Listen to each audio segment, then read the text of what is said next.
is a pleasure to see everybody here. This is the second to the last of the Sandwich Arts Alliance Meet the Authors series, and they have been posted by the Sandwich television station, and I think they're on the Alliance website. So you can check the links to the other talks, and I think you'll find them diverse and interesting. We have people who write about leprechauns in the back row, weasels in the front row. We have poets, we have, which you're going to be hearing today, we have biographers, that would be me, and we have children's authors galore. So a lot of talent here, but this is an opportunity to explore a little bit more. As we said last time, what's behind the cover of the book? What went into it? What's the background of the writer? What's the attitude? What's the philosophy? What are they trying to say? Why did they undertake this exercise in, why did they accept the challenge of writing? So I'm delighted today to have with us two authors, Joe Cunis, here from Sandwich, okay, sorry. And Donald Sidney Fryer, a poet, and we have a fiction writer.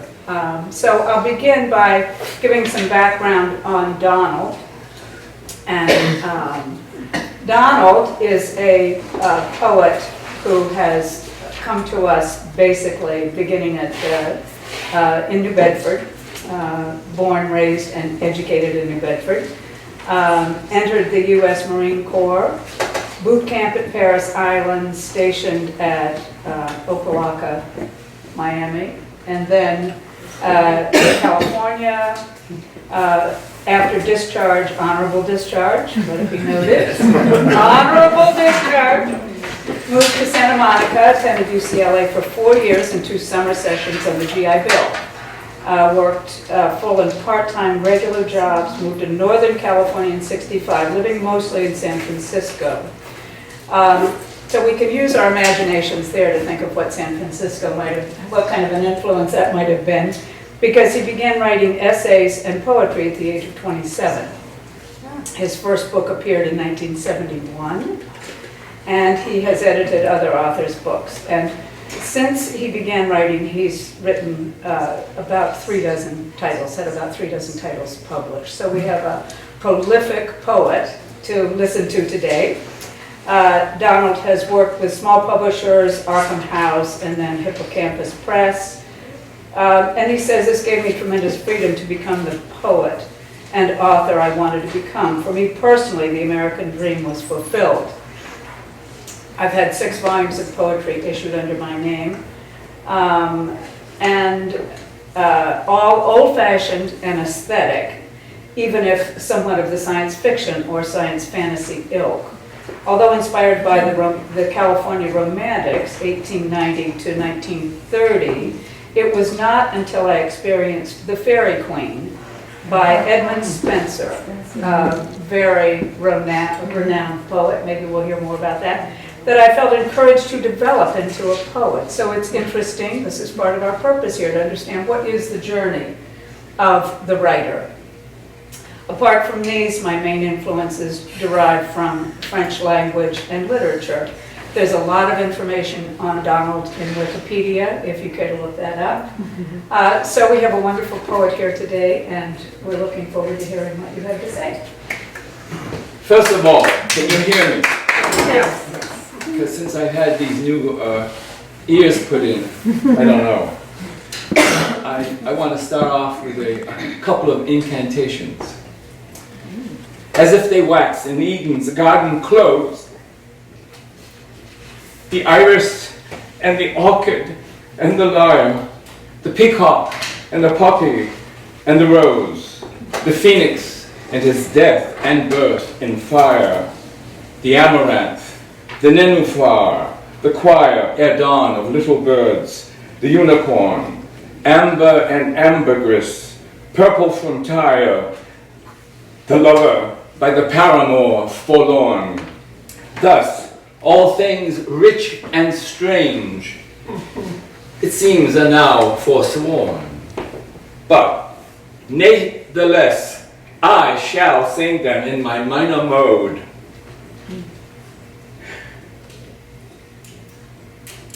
The runes intoned by some faint otherworldly horn, the melodies far wafted from the antipode.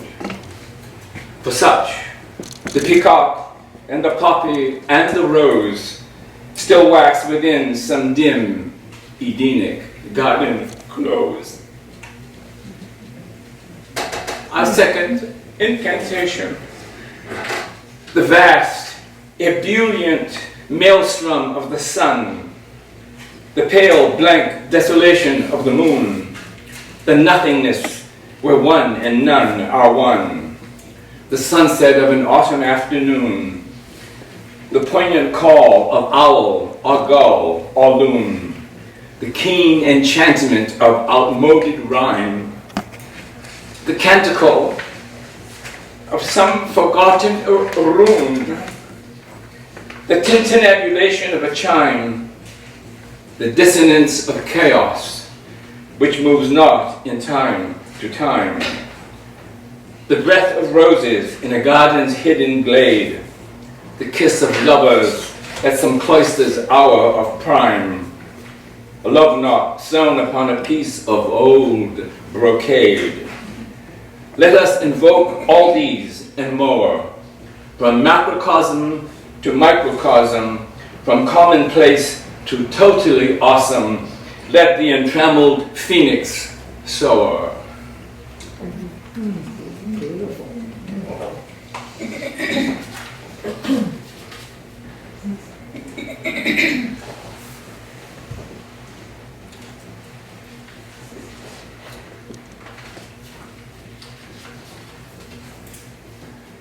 This was a piece inspired by a fragment by one of my favorite poets, the Californian, Clark Ashton Smith.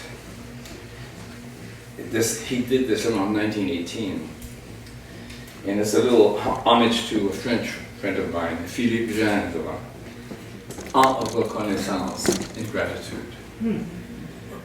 The piece by Smith, where the brazen griffins guard from the satin-footed pard, in the lion of the sands, all the wealth of elder lands, rich in unremembered things, tombs and crowns of crumbled kings, ebon lutes with silver strings, pearls and ivory and nard.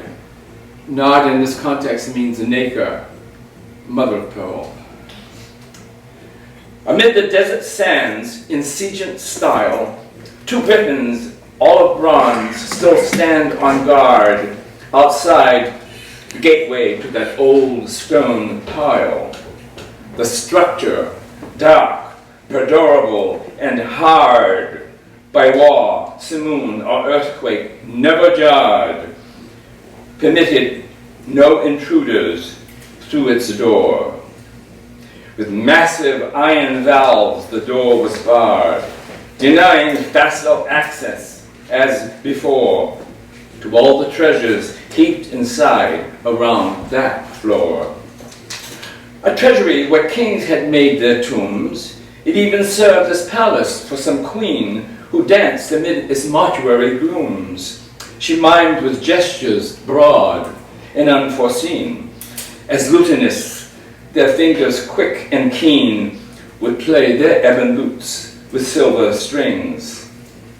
Her nakedness deployed, but not obscene, her arms and legs agleam with gems and rings. How many trysts she brought to pass, and midnight flings. Entombed within, she too had changed to dust, with all her lovers, but where then had flown the passion, where the rage and where the lust? Within, all now lay mute, no lover's moan, no sob of disbelief, nor gripe nor groan, nor sigh of discontent, nor yet of dread. Her strong box had remained and had not flown. The gemstones flaunted in or out of bed, displayed on foot and leg, on hand and arm and head. With massive iron valves, the door was barred. With the same valve, then welded shut. Besides, no griffins really had to stand on guard. Somehow this place resisted history's tides, eternal flux of Callan's knowns and ides, bequeathed perchance from Atlantean times. Was this not magic, so to thwart those tides? But is it only in those other climes that such takes place, and only in those other times? Safeguarding all that wealth of elder lands, way past those outland peaks, it still stands there, this treasure house amid the sun-drenched sands, with fierce, with stern, and yes, with brazen stare. Those owl-eyed griffins, all of bronze, still glare outside that doorway, just outside that gate. Out through that door, sometimes a ghost-like air, a phantom tune would seem to infiltrate. But all the lutes lie silent where, within, they rest in wait. Thank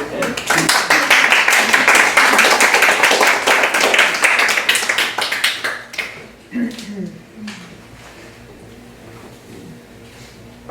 According to Plato, there was once a great island, sort of from the lower part of the North Atlantic, extending, and beside that he says, this is not Timius Aquilius, that this was the center of a great empire.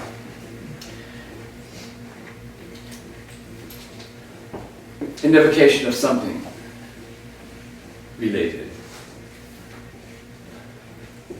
The crown and trident. Oh, which by the way is on the cover, a piece of heraldry.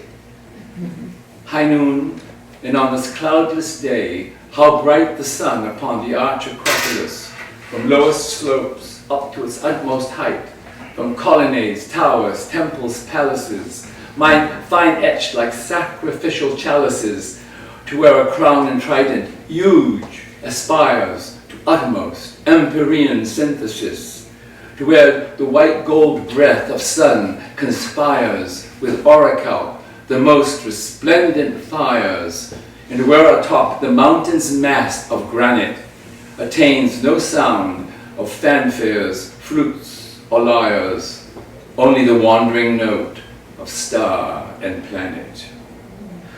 Only this coin with crown and trident stamped in gold remains to speak the high, inspired splendidness of old. Let me do that again. Only this crown and trident stamped in gold remains to speak the high, spired splendidness of old.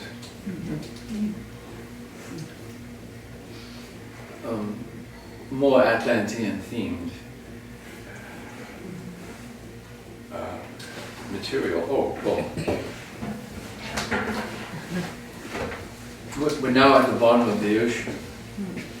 Here where the fountains of the deep sea flow in fair resemblance of eternity, and where the lights of deep sea creatures glow but faintly in the black infinity, there stand vague shapes of huge antiquity, colossal fanes and vasty palaces in markets once alive with merchantry, and obelisks like monstrous phalluses outline the streets of this deep sea metropolis. And where proud kings and princes pompt in splendor near divine, within the great throne hall arch royal, within the Acropolis, the tentacles of giant squids in darkness now entwine. Yea, even as foretold by mystic prophets long ago, a boundless ocean empire hath Atlantis come to know. Marvelous.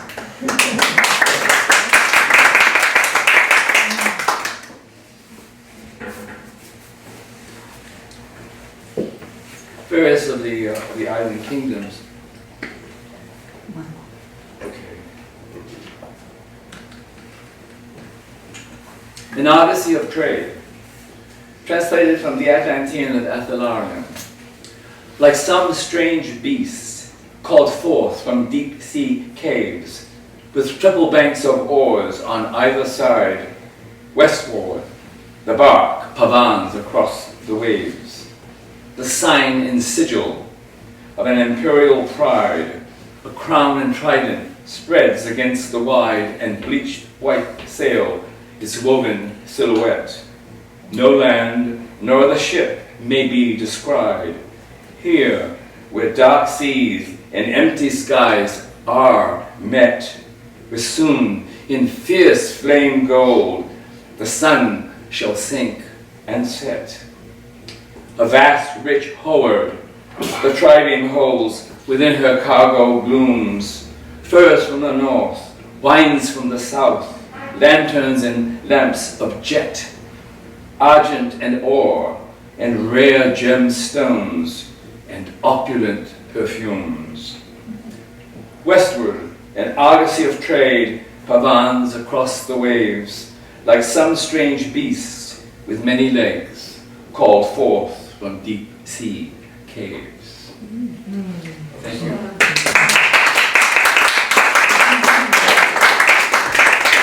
Oh, thank you so much. We've been treated to hearing a true poet, yes? Yes. Thank you so much. Magnificent. And next, we're going to hear from Joe Cunis. To give you a little bit of background on Joe. He's lived year-round on the Cape since 1984, has engaged in numerous occupations and activities from paperboy, laborer, medical fabricator, bank examiner, CFO, ghost youth sports writer, entrepreneur, movie extra, with some writing along the way. So we have a man of vast experience here. Roots in Marlborough, Mass, and he's also lived in Boston, Washington, New York, San Juan, Houston, and finally Cape Cod. And Joe says, where he expects to remain firmly planted, barring any climactic catastrophes. Knock on wood. Yes. So to give you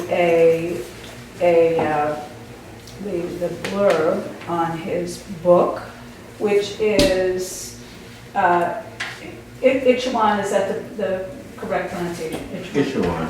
Ichwan. Yeah. The advertisement says, do you like roller coasters that don't stop when they're supposed to and then rush off on an unexpected track? Well, once upon a time, diminutive evil beings of Wampanoag legend are mysteriously transported to present-day Upper Cape by 4 13-year-old boys in a mysterious orb in the ground. I need say no more, you're intrigued. Yes. But I wanted to read you a couple of the endorsements for Joe's book. Joanne Brianna Gartner of the Enterprise said, had you suggested I read Ichwan, I would have replied that it didn't look like a novel that would interest me, but after a few pages, I found I couldn't put it down. The book is action-packed, gruesome in more than a few places, but laugh-out-loud funny in others. For me, though, as the mother of 4 sons, I think I was drawn to Mr. Cunis's 4 young protagonists. They're well-defined, likable, and easy to root for. You want to know what happens to them.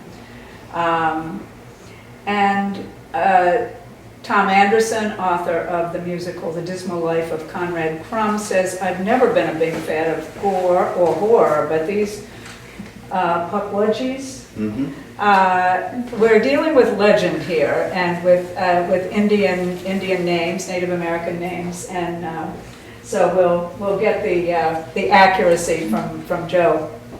But anyway, Tom Anderson said they're lovable in their horrific mayhem.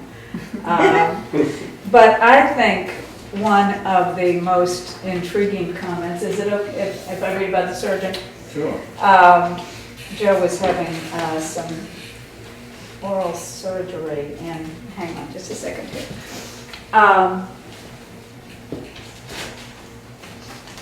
Moment.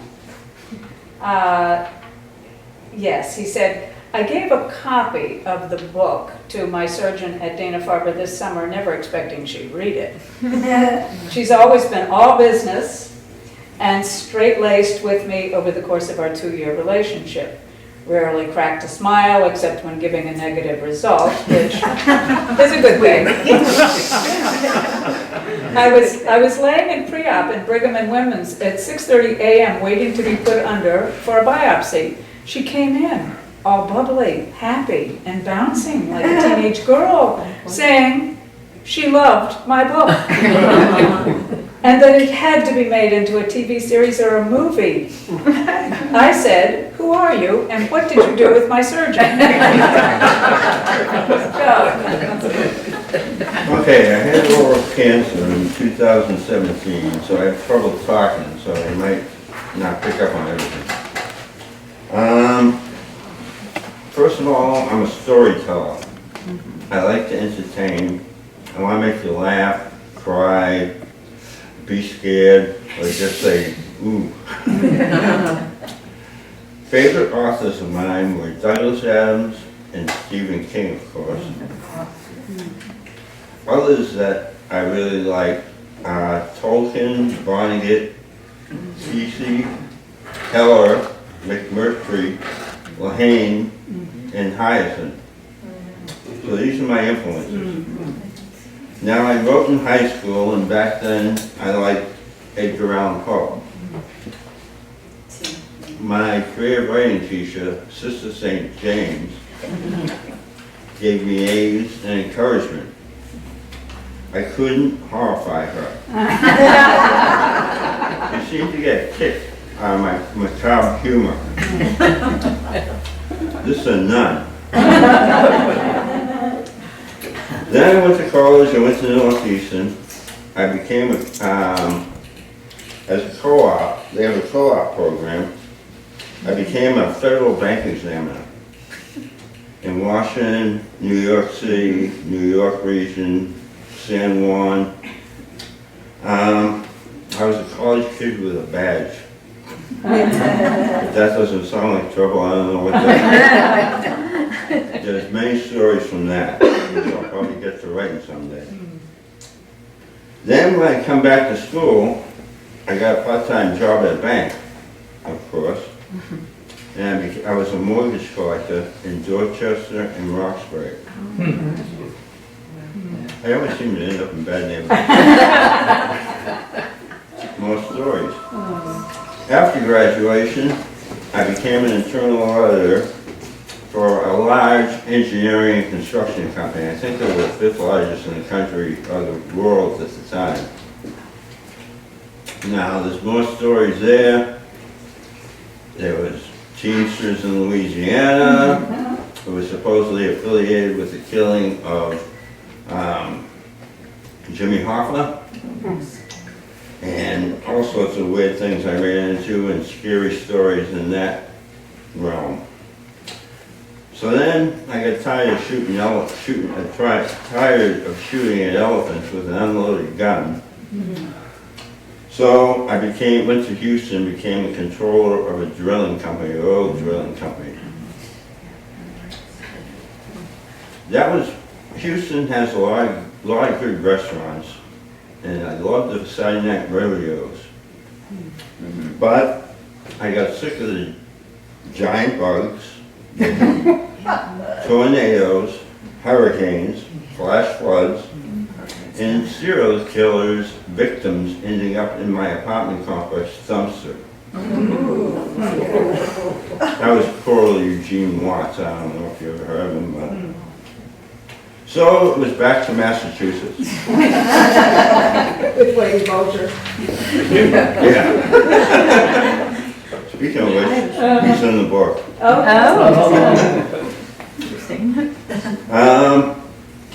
When I got back here, I became the controller and ultimately the chief operating officer in New Seabury. They liked my writing style, and they asked me to write the history of the project and give a history of the area for their 25th anniversary magazine. In doing that, I found this book called The Narrow Land. It was written in 1934 by Elizabeth Renyard. Part of it chronicled Wampanoag legends, which she learned from a Chief Wixon at the time. She also spoke of legends such as the Screechum Sisters, Witch Pond, Sam Bellamy, and through her I found Puckwudgies. And at the time I said, what if I could bring those to the present day? So I started issue 1 in 1993, and I had a pretty demanding job and a young daughter, so the book progressed at a snail's pace. I did some ghostwriting for the Enterprise at that time on youth sports, because my daughter was in youth sports, so I covered the games league-wide for the basketball and soccer and stuff like that. Then in 1996, I got a job at the Ridge Club, and from Mr. Nakamoto, and the story was put aside till 2008. In 2008, I became unemployed when we sold the Ridge Club to the Illuminati, also known as the Carlyle Group. Carlyle Group is a $52 billion corporation which has ties to Yale and that clique, like Reagan, Casper Weinberger, the Bushes, etc. So anyway, they bought the Ridge Club, and so I was out of work, so I was able to finish my first draft in 2012. I did multiple rewrites, and I want to tell you that self-proofing is impossible. You read the story, but you don't see the words. You read the story, you know the story, so you don't see the words. But anyway, that's my tip on that. From 2015 to 2016, I solicited literary agents. I figured I'd be an amateur trying to cut deals with a publisher. With the agents, though, I found I was a flea on a dog with 1,000 other fleas. And I had no marketing skills. In early 2017, I had stage 4 oral cancer. After 9 months of surgery, radiation, chemo, and recovery, I decided I better get the show on the road before the show is over. So I looked into self-publishing. I knew nothing about it, never intended on doing it, but the Sandwich Arts Alliance had an event with this guy, Michael Grossman of U-Book Bakery. I had found the Rosetta Stone. It made everything clear. So now I had a book on Amazon. But nobody knew, except for a small circle of friends. So off to marketing 101, a new job. I got a domain name. And if you get a website, keep your address short so people can remember it and it's not a lot of typing. I built a website on Wix and established an author page on Facebook and Instagram. And I'm also on Pinterest. I don't know what I'm supposed to be doing now. I flip things up and see what happens. I'm also on LinkedIn as an author now, not as a CFO or Chief Operating Officer. I'm an author.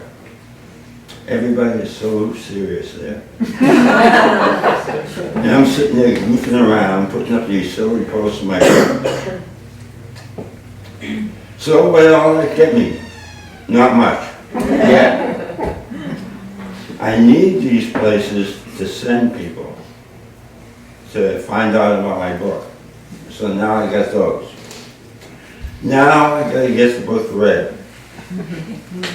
I started going around local bookstores, and if they won't buy it outright, they usually will take it on consignment, which is a good deal. If you need details on any of this stuff, you can ask me afterwards.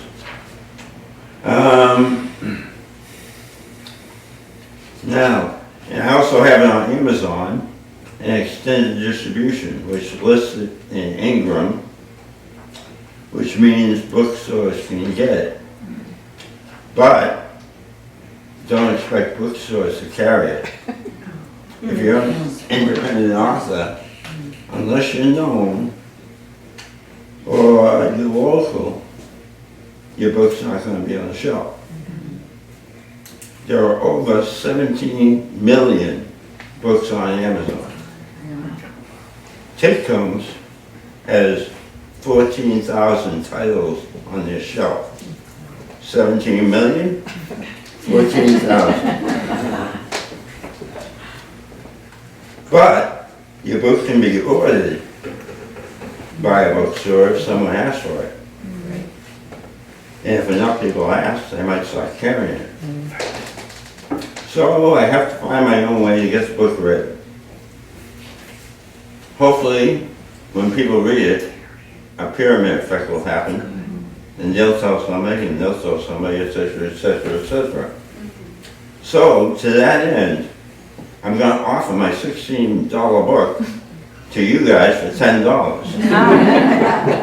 And because the book is a blast, and if you read it, you will tell your friends. And then we'll have a movement. And if you don't want to buy it, the book is in the Sandwich Library, Sturgis Library, the Boston Library, and soon to be the Cambridge Library. Okay. Now Christy volunteered to do a reading for me. So if this book were a movie, it would be rated PG-13 for strong language and violent scenes. But the language is no stronger than Kurt Vonnegut's. So, Chrissy? Okay. All right, well, I want everybody to be able to hear this. Just stand. Just stand? Okay. Brett Simons noticed it driving his BMW to the tennis courts. Wow. He better call Vern. Where the hell was Vern anyway? Vern might be dead for all he knew. They hadn't talked for 20 years to the day, 4 years after Timmy and Vern's brother Amos disappeared. Those early years after the disappearance, Timmy's brother Colin continually sent his cronies from Southie to the Cape trying to get a line on Vern. Knowing Colin, the snooping wouldn't end until he found Timmy. Timmy and Amos could be anywhere thanks to that damn hole in the ground. Brett saw that road being cleared into the woods would eventually pass right over it. It was bound to be discovered. Just what they did not want to happen. And then he wondered about the other 4. Wasn't this the day it happened back then? Vernon Otis heard about the proposed development at Witch Pond from a friend at the DPW.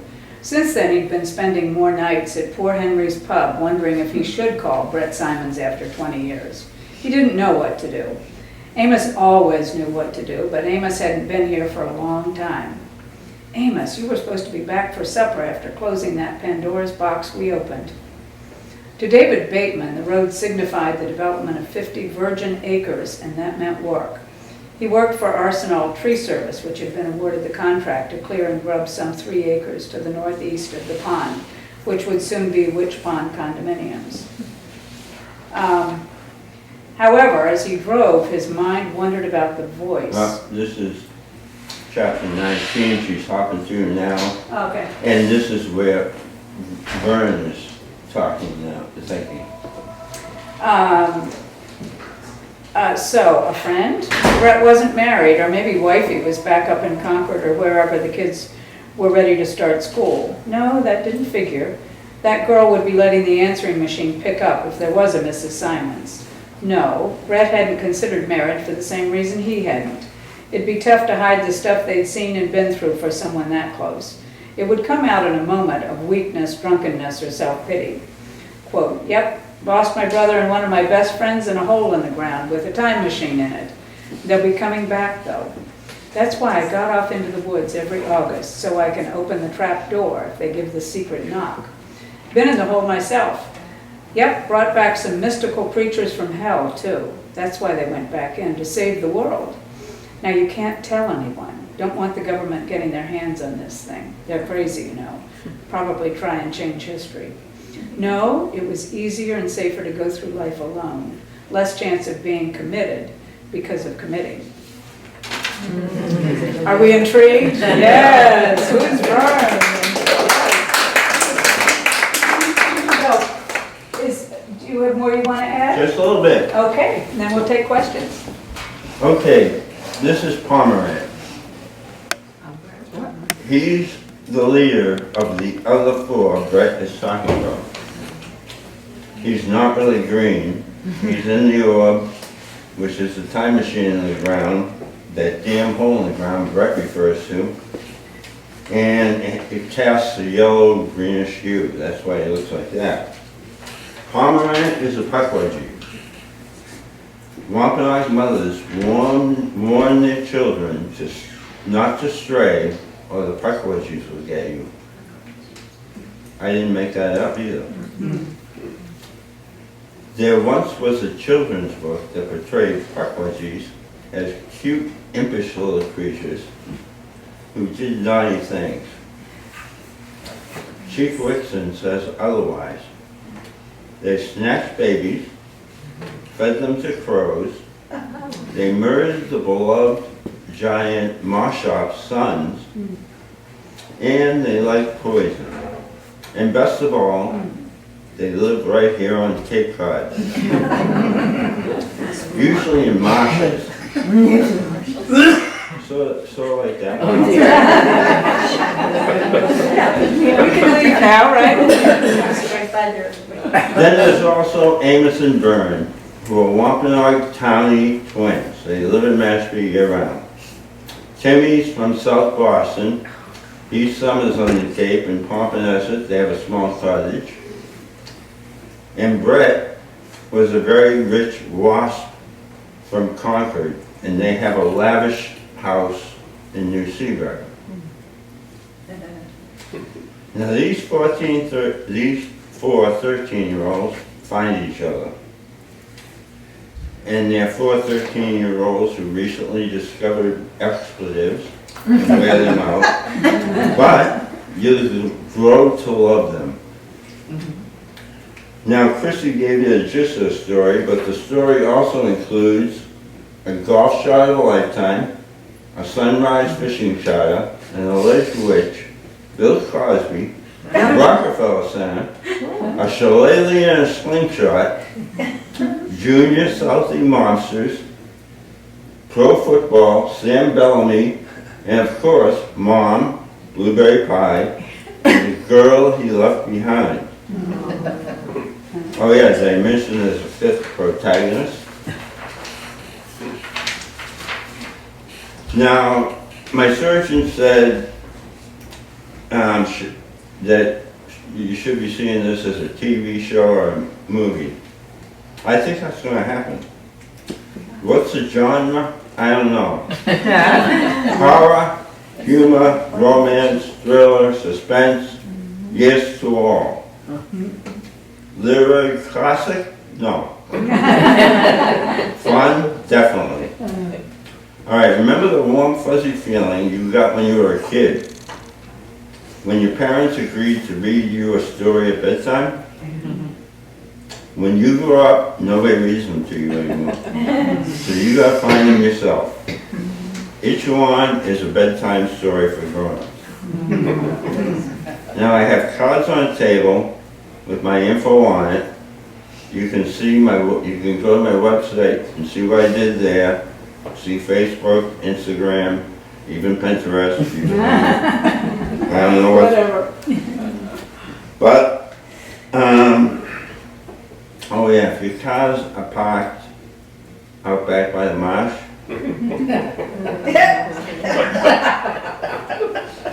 Be alert. Watch what you see you before you see them. And if you see them, it's too late. Thank you very much.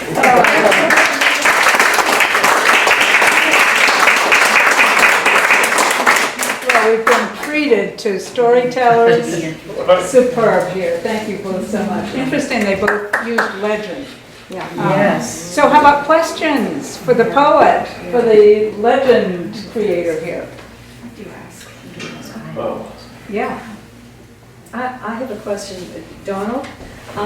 Your voice is beautiful. Yes. What? Your voice is beautiful, Yeah. and your articulation is beautiful. And I was wondering, did you take acting lessons, or? I've been doing this for a long time, but I haven't had any gigs recently. I've performed almost 300 times. And also when I started, I had to put myself through a lot of discipline, and which also involved the voice. I had a high-pitched voice. I hope it's not too high-pitched now. And That's true. that helped. Also, I didn't mention, because I generally don't talk about myself in a certain way, but I've created my own sonnet form based upon the Spenserian stanza in the Fairy Queen, plus Spenser's sonnet form. Well, anyway, if you read the book, or my books, you will find out, and it works. I can more or less write about almost anything, even contemporary things, but I do like the formal style. And I do like, when I was growing up, there were certain things you weren't supposed to do in poetry. Like, and I'm thinking, well, I grew up in New England and I heard all kinds of words. An occasional doth or hath, and I'm sorry, has in some context just doesn't make it. And also I've created my own blank verse, usually 12, sometimes 14 syllables. And yes, that in general does not rhyme. I'm not a masochist. And I started writing something. I thought it was going to be, maybe a page, 12 syllable lines. Well, it took me over, and I started it in November, and I finished it next March. So it became a story. And I use that form. Also sometimes arranged in little stanzas and things. It's great math too, poetry writing, as the poets out here know well.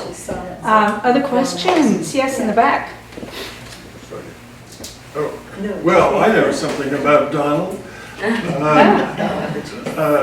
This person is not only so much worthy of listening to, but collecting his books is something special. Donald is one of the last great writers that was published by Arkham House, which was known for fantasy and science fiction. Besides his own work, he has contributed to a great many, contributed by editing a great many of his peers, which are former peers. Someone came in yesterday, Donald, and I was praising you, and they said, Donald must be older than dirt. I knew you could take that too. But Harlan Ellison and, it's going to fail me. But Arkham House was a famous publisher of very early science and fiction and fantasy. And Donald was one of these groups. And if there's ever a 4-hour session that you'd like to hold here, Donald can tell you about all of his friends in that fantasy world. And he also goes to the yearly fantasy sort of festival in Providence. I forgot what it's called. Every year. What's it called? The Lovecraft. The Lovecraft, Yeah. yes, yeah, and it's always a featured speaker and has people lining up to get his books autographed. So. we So, have so you're saying this is just a sampler of what we've had here? And it's been marvelous. Thank you. Christina? Donald, I wanted to ask you, Donald, I wanted to ask you where your inspiration for your poems come from. From my reading, I have poems about some places that I subsequently visited, but that some friend had gone there and had given me his reaction. It was a place that I was quite interested in. And I don't know if I would have had any inspiration from the place directly. You have to sort of let it mull, like spiced wine, maybe. And also it reflects my reading and especially French language and literature, which at one time I had fancied to teach, which I have taught to people privately. And so when I went to UCLA, I studied the whole range of literature, starting with, of course, the Song of Roland. A very different French. This is all pre-Versailles. The sound, the consonants are sounded. Like la chanson de Roland would be la chanson de Roland.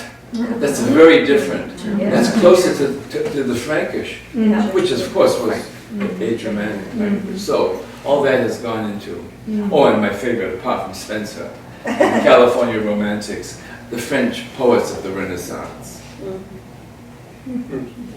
Other questions, Jana? Joe, where did you find your illustrator for your cover? My nephew, His name, address? Peter Cunis, he's in Denver, Colorado. He teaches art to kids in the public school system. He's been published in Forbes. He's done covers for Forbes, golf magazines, books, etc. So that's my nephew Pete. And there's a whole section of him, about him, on my website, and how he came up with a cover between him being in Denver, me in Boston, communicating back and forth. He was busy, I was busy, we're commuting back and forth, trying to get an idea. I told him what I wanted. He came up with this, which wasn't what I wanted, but I said, holy crap. That's neat. So, other questions? Yes? So what was your greatest challenge through the whole process? What was I'll tell you what, the hardest thing is trying to write letters to the literary agents to grab their attention with 10 pages as a sample of what you've written, you know, and you have no history. So, what's your experience? Well, I did local sports stories for the Sandwich Enterprise. You know, so that selling for me is the hardest. You know, I don't know what the hell I'm doing. Even when you know what you're doing, it's hard. Yeah. So you just sit there and you throw something up and see if it sticks. Throw something else up, see if it sticks. Who identifies with this process? So, other questions? This is great. Did you have someone help you with your website, or did you kind of fudge it? I knew nothing about it when I started, but I learned it myself. It's that easy. Wix is very easy to learn. You just have to. I don't agree. I'm ready to nix it. You have to Next sit Wix. there and be patient.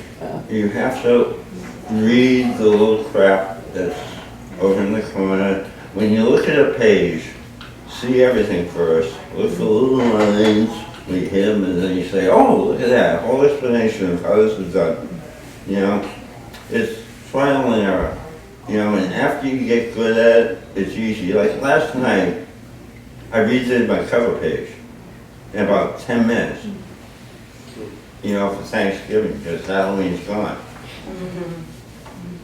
So stick with it. Wix is the easiest one I found. Squarespace is supposed to be easy, but the tone or the attitude of the stuff didn't really fit with him. So I looked at all of them, and it was down to Squarespace and Wix. And Wix won hands down. They keep throwing stuff in there that you can do with it if you want. Well, I started the cover page and that's it. After that, I'm ready to give up. For me though, it's probably easier because I have a computer background. Oh, okay, yeah. You know, that helps a lot. But once you master something on it, you'll have it. And you'll be able to, you know, just build it one page at a time. This is one of the purposes of this series is for writers to hear this process. And so the advice of just hang in there, persist, you know, this is invaluable for writers at any stage, right? So if, any more questions? I think it's also helpful to artists. I mean, you know, artists can learn from our experience as writers too. And next week I'm going to be talking about artists and writers, so Right. for both genres. So we've had a poet here. Christina is a poet. She's going to be talking next week. And Paulette, who is a translator in French. So I see, you know, we have lovely connections here. This is just absolutely fascinating. So before we close out here, I would like to invite you next Wednesday, 11 to 12. Terry Arthur is going to host that. Terry is the author of Fatal Decision, a very popular book about a World War I nurse. And so don't miss that. And Wednesday night, next Wednesday, is the Writers Networking. And Bob Reese here is going to be hosting that. What time And that's 7 to 8:30, and just as a little enticer, there was an email that I got about a new literary agent at the Meg Thompson Literary Agency who might be interested in young adult books. More information Bob will dispense next Wednesday, so I'll just toss that out as a teaser.